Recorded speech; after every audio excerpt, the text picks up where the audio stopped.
بسم الله الرحمن الرحيم وهبينما إسنينه أو تلادة أي سوء قليسو سقالي اللباتنك بشا ديزمبر سنة كاللبكن لباتن يشن أو كوبيغن سقالك بشا رجب سنة كن أفر بقول أفرتن يتضبا تاريخ دي هجرية كسو دوادا مركله يبراميجكي قبارها قضبضا آن إذن كوبوها إنانا وحا كمدا ترامي نتياه أي حلقان له كلن كؤدن أرمها قزة إيران يقضبا كله madaxweyne Erdogan oo si adag uga hadlay aqoonsiga Israa'iil ee Somaliland isagoo ku sifeeyay tilaabo waxyeello ku ah xasiloonida Masar oo dalbatay in kulan degdeg ah uu isugu yimaado golaha midowga Afrika isagoo markaasi ka dalbaday in laga hadlo arrimaha aqoonsiga ee Somaliland ee Israa'iil dhawaada markala daawadaya waana kuma hasatihin daawashada barnaamijka go'aankii ra'iisul wasaaraha Israa'iil Benjamin Netanyahu jimcihii uu ku dhawaaqay ee aqoonsiga Somaliland haddaba madaxweynaha Turkiga Recep Tayyip Erdogan ayaa arintan caawa waxa uu ku soo qaaday intii lagu jiray wada hadal uu la yeeshay amiirka dalkaasi Kuwait intaan u gudbin warkaas oo imaan doonaa waxaan eegaynaa haatan dhanka Masar warka soo yeeray dowladda waddanka Masar ayaa dalbatay shir degdeg ah oo ay isugu yimaadaan madaxda qaaradda Afrika gaar ahaan ururka midowga Afrika si loo diido aqoonsiga Israa'iil ee Somaliland oo ku tilmaamay waa sida hadalku yiri ku tumasho cad oo lagu sameeyay mabaadi'da qawaaniinta caalamiga iyo ahdiga qaramada midoobay wasiirka arrimaha dibadda ee dalka Masar ayaa hadalkaasi jeediyay Badr Abdulcaati waxaana uu ku baaqay in la qabto kalfadhi degdeg ah oo ay isugu yimaadaan golaha nabadda iyo amniga Afrika si looga doodo aqoonsiga Israa'iil oo ku tilmaamay markaasi mid qaanuunka qaramada midoobay ka soo horjeeda Abdulcaati ayaa markale ku celiyay diidmada buuxda ee Masar ee ku aadan aqoonsiga Israa'iil ee Somaliland wuxuuna carabka ku adkeeyay in aqoonsigu uu xadgudub ku yahay mabaadi'da caalamiga sida uu yiri arrintaasi oo ku daray intaasi ay wiiqayso nabadda ammaanka gobolka iyo caalamka gaar ahaan geeska Afrika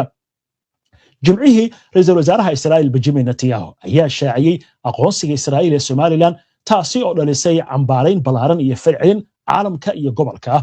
Abdulcaati ayaa ugu dambeyntii ku baaqay in si degdeg ah loo qabto kalfadhiga golaha nabadda iyo amniga Afrika si loo wajaho arrintan halista ku imaan karta iyo sidoo kale in la xaqiijiyo midnimada iyo wadajirka dowladeed ee Soomaaliya waatahay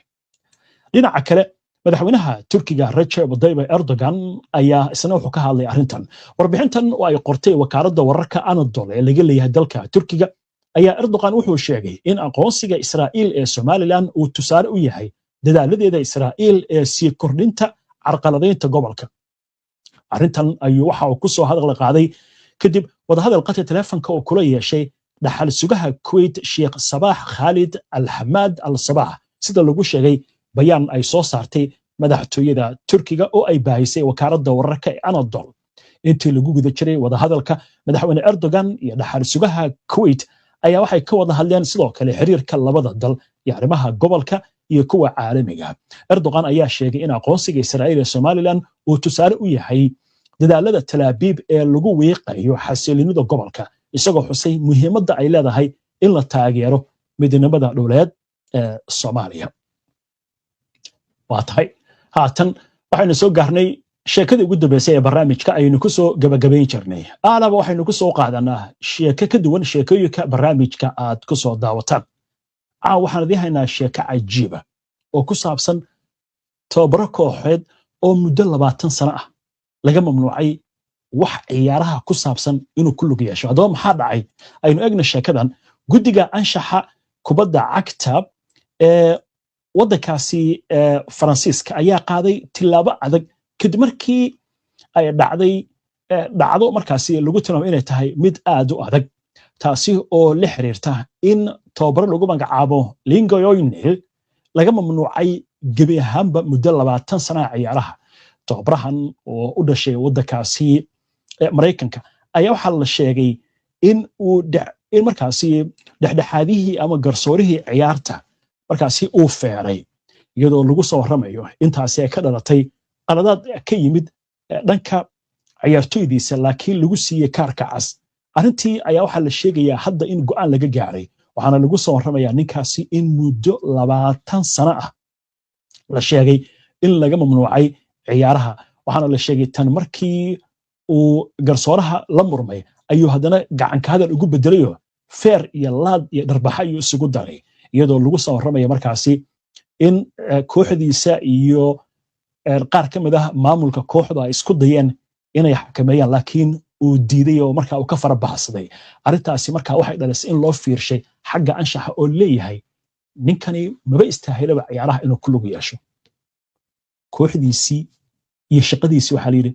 20 sano ma soo geli kartid ciyaaraha dadba marka waxay isweydiinayaan ninkan bacdama uu ahaa nin koox watay oo ciyaarihii laga mamnuucay talo muxuu qaban doonaa marka siyaabo kala duwan baa looga hadlay oo looga ficilay dhanka baraha bulshada kooxaha marka ay sinacib yihiin kooxda uu wato qaarkood waxay leeyihiinba orod shaqada iska wado baqaarada ka shaqee وهاجي marka waxa lagu leeyahay arrimahan kale waxay dhalin karaan qofka inuu xakameeyo mararka qaarkood haduu caroodo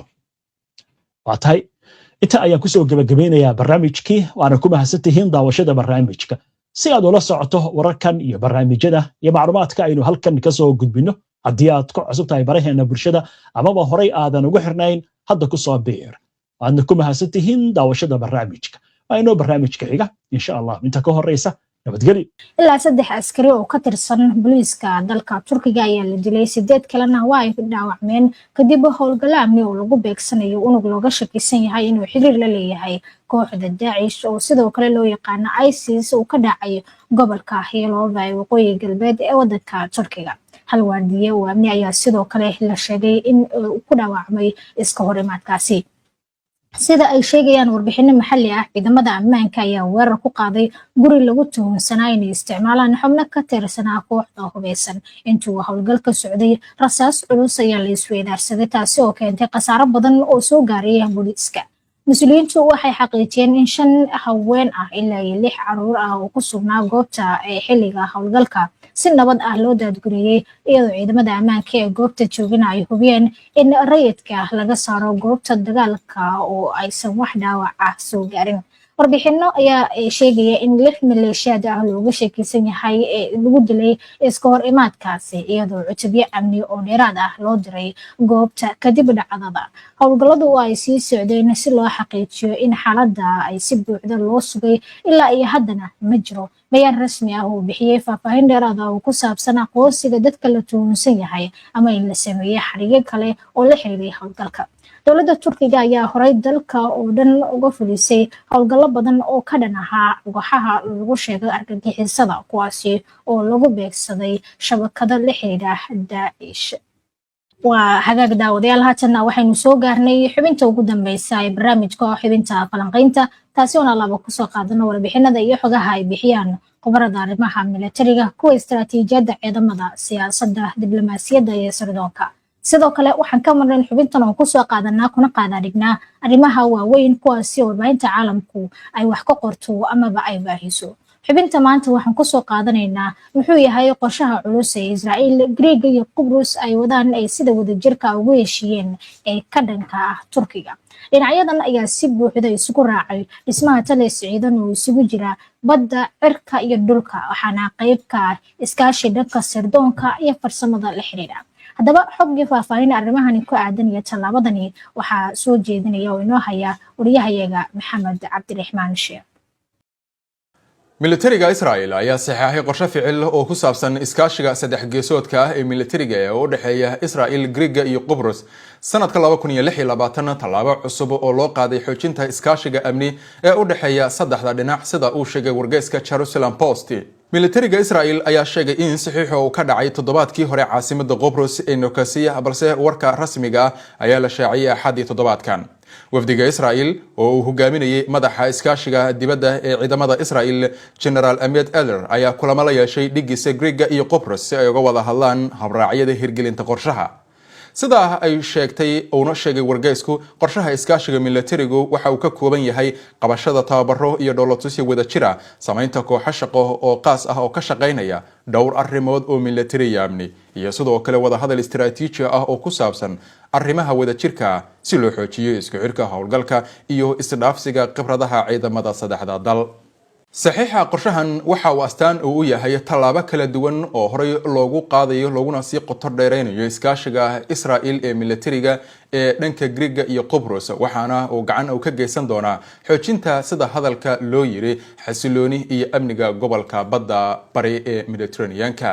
saxiixa qorshahan waxa uu astaan u yahay tallaabo kale oo lagu sii qoto dheereynayo iskaashiga militari ee Israa'iil Greega iyo Qobrus waxaana gacan ka geysanaya xoojinta sida hadalka loo yiri xasiloonida iyo amniga gobolka bari ee badda Mediterranean-ka ka hortaga dhaqdhaqaaqyada Turkiga dhinaca kale ila xogogaal ah ayaa u sheegay Jerusalem Post in qorshahan iskaashigu uu qayb ka yahay dadaal ballaaran oo lagu doonayo in looga hortago awoodda military iyo istiraatiijiyada Turkiga ee bari ee Mediterranean-ka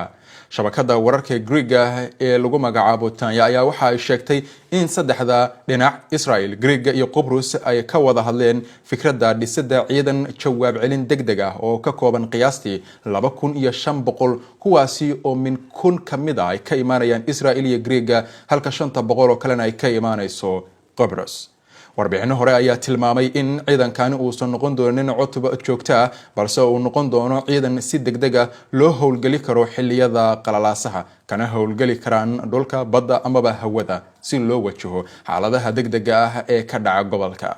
wargeysku waxa uu soo xigtay ila sheegayana in hindisahan ay si weyn uga qayb qaadanayaan ciidamada cirka Israa'iil ciidamada badda iyo waaxda xiriirka dibadda ee militariga Israa'iil iyadoo oo la kor joogteynayo marinada diblomaasiyadeed oo u dhaxeeya saddexda dhinac